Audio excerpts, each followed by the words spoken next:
بسم الله الرحمن الرحيم الحمد لله رب العالمين والصلاة والسلام على سيدنا المرسلين وعلى آله وصحبه أجمعين. Assalamu alaikum wa rahmatullahi wa barakatuh. Dear brothers and sisters, it gives me great pleasure in seeing you after a long time and talking you through the coronavirus UK vaccination programme. Inshallah, I'm hoping to give you a succinct presentation to explain the vaccine, and I hope that this will bring you benefit. Please feel free to share the resource amongst friends and family. Inshallah, you'll be credited with the reward. Okay, screen sharing, play from the start. Okay, so what do you need to know? So in this presentation, we will be talking about the scale of the problem and the ethnic minorities conundrum. What is the solution? What is vaccination? How does it work? What is the UK vaccination programme? And we'll go through some of the common myths.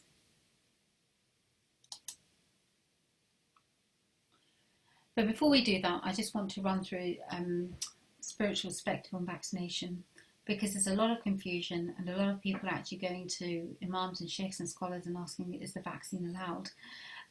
Whereas in fact you should ask the people of knowledge in the relevant field. So the first principle from the Maqasid al-Sharia is that of sanctity of life. So Allah subhanahu wa ta'ala says in Surah Al-Ma'idah, he who saves a life, it is as if he has saved the whole of mankind.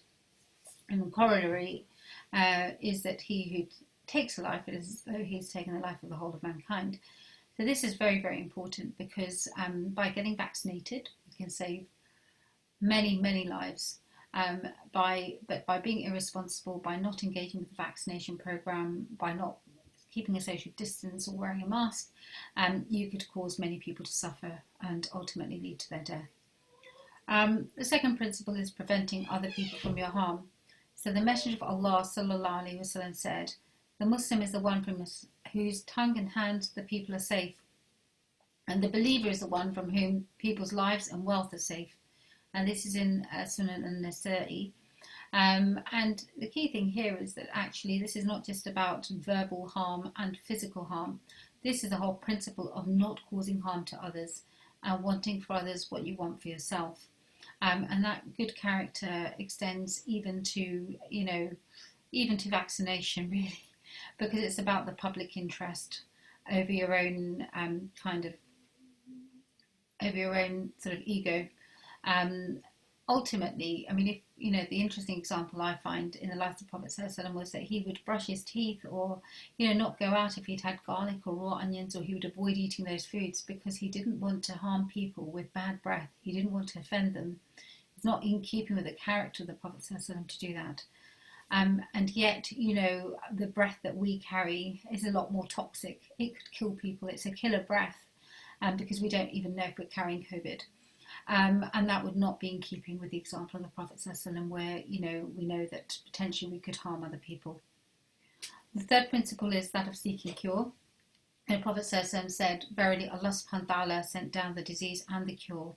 So we know this coronavirus is from Allah, and the cure is from Allah as well. And for every disease he made a cure. So there is a cure for coronavirus, because Allah subhanahu wa ta'ala has told us this. So seek treatment, but do not seek treatment by the unlawful. So it's an encouragement to seek treatment and to see this life as a stepping stone to the next life, as a gift, as an asset. Every breath is a priceless jewel, as Imam al-Ghazali says, and we need to use our lives in a good way. But of course the treatment shouldn't include haram things, unless there is no absolute alternative. The fourth principle is that of tawakkul and reliance on Allah subhanahu wa ta'ala. So in the famous hadith, the Prophet said, tie your camel and make dua. Now, obviously, we can make dua to Allah subhanahu wa ta'ala to lift the pandemic, but what practical measures are we taking to tie a camel? And then we have the hadith of the fly.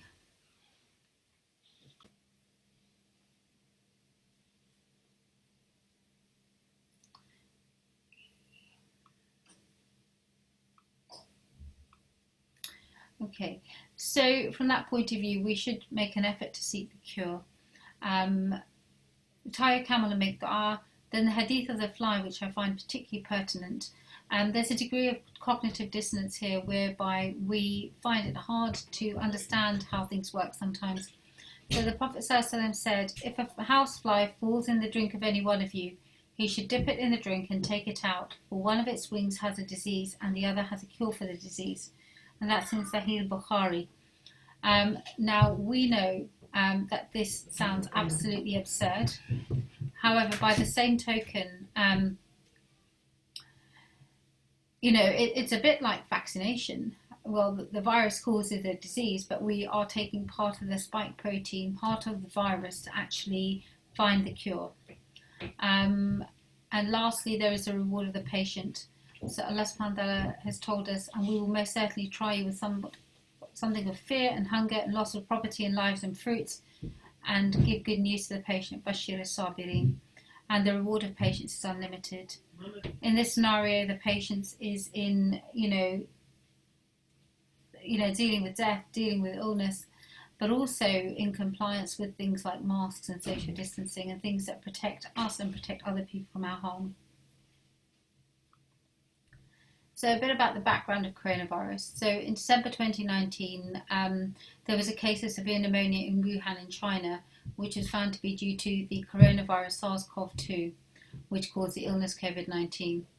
Coronaviruses cause illnesses in animals and humans, ranging from mild illnesses such as the common cold to more severe disease such as SARS and MERS. In January 2020, we had the first 2 cases in the UK and the first death in March 2020.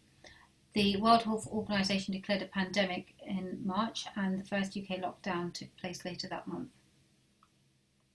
So this is an image of the coronavirus. If you can see here, this is the cell wall, cell membrane. Then you have this spike protein, which is how the virus perforates the cells. A virus cannot actually really live on its own for any significant length of time. It needs to be inside a host cell for it to multiply, and kind of it basically just bursts and releases its material. This is the genetic material of the virus, so it's the viral RNA.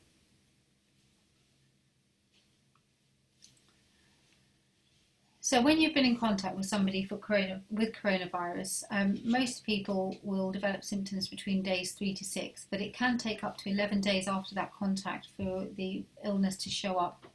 About 20% of people go on to have no symptoms at all. In 80% of people, it's a mild illness or they have no symptoms, but 1 in 6 people are seriously ill with this. For most people, they may have fever, cough, loss of smell or taste, lethargy, difficulty breathing, muscle aches, and with the current strain, we're seeing a lot of nausea and some diarrhea. However, in some people, it's more severe, and they will experience chest pain, low oxygen levels, feeling faint, and they'll be struggling to complete a sentence in one breath, and those people should be calling 999. According to mathematical modelling, it's estimated that 22% of the population in England have had COVID. So that's about 12.5 million people. However, Test and Trace feels that this is nearer to 2.5 million people, and that's primarily because we weren't testing initially, and also not everybody has had a test. In some areas such as Barking and Dagenham, it's been estimated that about 40 to 50% of the population would have had COVID. In the short term, people may experience loss of taste and smell, flu-like illness, they may get a chest infection or blood clots, they may get something called cytokine storm, which is a flooding of the lungs and organs with inflammation, a heart attack or inflammation of the heart. Longer term, we're seeing this long COVID. This might include things like strokes, blood clots, ongoing breathing difficulties, psychological problems such as anxiety, depression, trauma, and chronic fatigue. What are the risk factors? Well, these include old age, ethnicity, so being from Black or Asian background, being male, and then multiple environmental factors such as deprivation, where you live, how many people there are in your home, whether you're able to socially distance, and whether you're able to stop working because you don't get paid if you don't work. Or if you're in a people-facing job, such as teaching or healthcare workers. In addition, we have obviously diabetes, obesity, underlying heart and lung conditions, low vitamin D, and the shielding category, so those people that were told to shield in the first round. Now, of this, in terms of our community, we can see that being black and ethnic minority, so black and Asian, is a risk factor in itself. But on top of that, we have a lot of these other risk factors such as diabetes, obesity, um, poverty, which is associated with more sort of general unwellness and heart and lung conditions. Many of us are low in vitamin D, and a lot of our people do work in jobs where they don't have that financial security, and live in multi-generational households. So it's even more important that we're very, very careful. So what are the solutions? Well, there's always option number one in any situation, which is do nothing. If we do nothing, the pandemic will continue. It will kill more and more people, and there will be more long-term disability and suffering. We can limit some of that damage, of course, through face-hand space, so wearing a mask, washing our hands, and keeping a 2-metre distance, but that is purely damage limitation. It's not an end to the pandemic. Option number 3 is, we say, we'll do all of that, but we'll also take some lifestyle measures. So we'll take our vitamin D, we will tackle obesity and diabetes. Again, these things are really important, but they will not reduce the transmission of the virus. They will reduce the severity of the disease. And lastly, what we're trying to achieve is immunisation and achieving something called herd immunity. So this is a process whereby vaccinating enough people in the community means that they no longer pass the virus on to other people. If enough people become immune to the disease, it will stop spreading through the population. So this slide is taken from the World Health Organization, and it has been modified. But in a nutshell, it explains that your body has many ways of fighting germs. But if a germ does enter the body, the immune system becomes triggered and the disease-causing organism is destroyed or removed. Now, when the human body is exposed to a disease-causing organism, it recognises something called the antigen, and it starts to produce antibodies to this antigen. However, in this process, the person can become quite ill. Now, once you've formed an antibody response, you then produce memory cells, so you retain a memory of what that virus looked like, so the next time it happens, you're able to mount a response very quickly, and get protected against the disease. So vaccines contain a very weak or inactive part of the organism, the antigen. So in this case, we're looking at the spike protein of the coronavirus, which in itself cannot cause disease, but it's enough to prime the immune system to recognise Covid-19 and mount an immune response.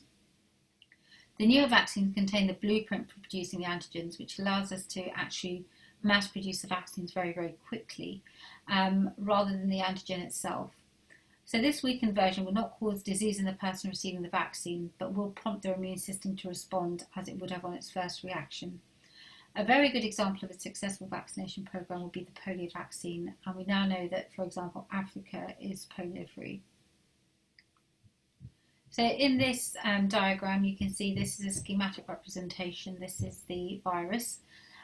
These coloured blobs on the outside are the antigens, so these are the bits that the body will recognise. And here we go, you form some antibodies to these antigens. And if you can see, it's like a key and lock. So the antibody fits very neatly around the antigen, and that allows it to form an antigen-antibody complex and get rid of the virus. So what would we expect from an effective vaccination programme? Well, firstly, we have to be realistic. A vaccination programme could take a year or a couple of years to roll out completely. For it to be effective, we need as many people as possible to opt in order to achieve something called herd immunity. As we know, at present, pregnant ladies and children not included, as well as those people who have had severe allergic reactions or have COVID at the moment. At a personal level, we would expect less severe disease and fewer deaths. At a societal level, we would hope for protection for our loved ones, the vulnerable, sick and elderly, and eventually some sort of restoration of normality, so reopening weddings, congregational worship, social gatherings, going back into the workplace. And of course, this is going to take a very long time, and until we have this herd immunity, enough people are protected, we cannot relax the face-hand space measures. So how is a vaccine designed? So there are various stages. So the first stage is a preclinical study.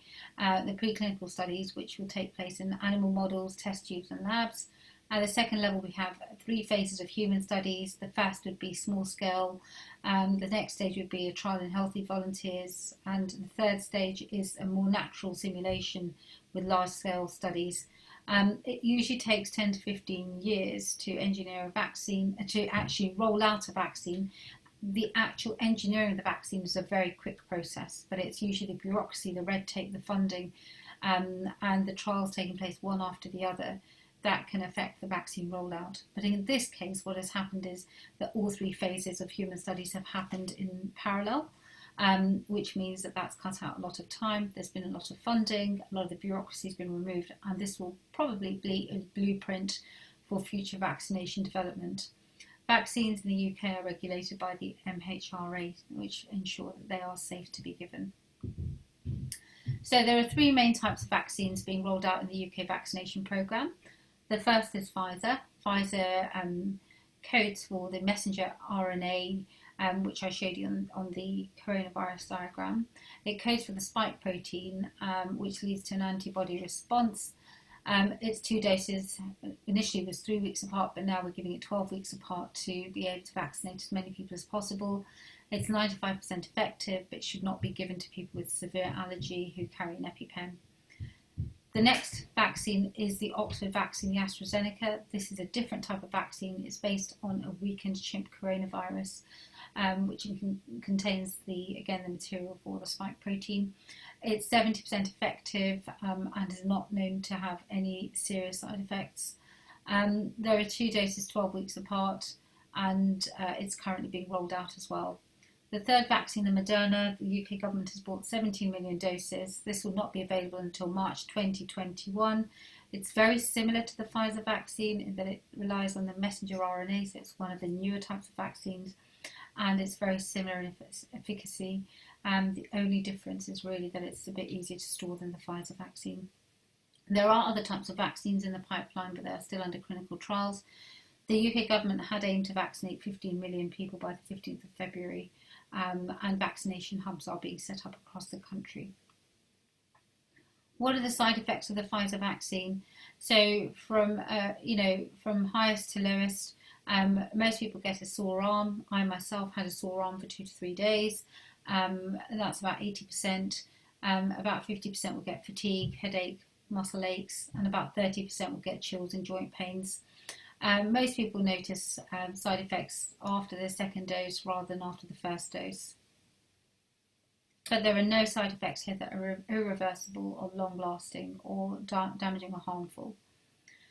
Who will get the Pfizer vaccine first? So at the moment we're prioritising categories 1, 2 and 3, which is essentially older people aged 75 and above or 80 and above, frontline health and social care workers and people in care homes. And most of these people are getting the Pfizer vaccine, although some people are starting to get the AstraZeneca. And after that, probably around the springtime, we'll move on to the over 70s. So I want to go through some vaccine myths. So some people say, well, coronavirus is just like the flu. Actually, coronavirus is 10 times more lethal than the flu and impacts people for longer. You can end up with strokes, blood clots on the lung, chronic lung damage, mental health conditions, and chronic fatigue. So it's not something that you really want to have if you can avoid it. We've already discussed the side effects of the vaccine. Remember, there's nothing irreversible that we're aware of, and we have to weigh it up against the risk of getting COVID. So I would much rather have a sore arm than get COVID.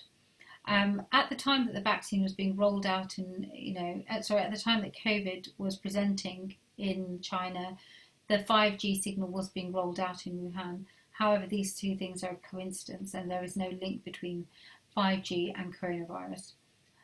There are no haram ingredients, no pork, no alcohol. There are no fetal cells involved. There are no chips or trackers. Some people are worried that the viral DNA will enter our DNA. That's not possible. We are not going to mutate into viruses as a result. The mRNA, the messenger RNA, is a highly unstable molecule. It doesn't enter the cell nucleus, it goes nowhere near it, and that's where our genetic material is housed. And in fact, it's unstable, so it's broken down very quickly. It's just in there long enough to create to trigger the immune system. Does it cause infertility? No. Has it been given to people of black and ethnic minority backgrounds? Yes, it has, and it's been safe, and it's been given to people of black and Asian backgrounds with different health conditions with no adverse effects. Should people who've had coronavirus already still take the vaccine? Absolutely. The quality of the antibodies that are produced are not necessarily very good. They're quite variable. So people that have had the vaccine should still be given people who've had the illness should still be given the vaccine unless they are unwell or deteriorating with COVID. You can find some further information on the COVID-19 vaccination programme in this Public Health England leaflet, which you can find on their website. And if you want to access some more resources, you can access gov.uk or the BEMA website and look for COVID leaflets in your own language. Just one last word. Our religion, our faith is one of hope. The Prophet ﷺ brought a message of hope, and Allah subhanahu wa ta'ala creates in us hope of Jannah and hope of goodness in this life and the next life. There is only one way ahead, and that way is for as many of us to get vaccinated against coronavirus so that we can have herd immunity and keep our loved ones safe, keep ourselves safe, and prevent unnecessary death and suffering. Thank you very much for listening to this talk. If you found any benefit, please, it's from Allah subhanahu wa ta'ala, and any mistakes are my own. But please feel free to share this presentation. It may save lives. Okay. All right. Thank you very much.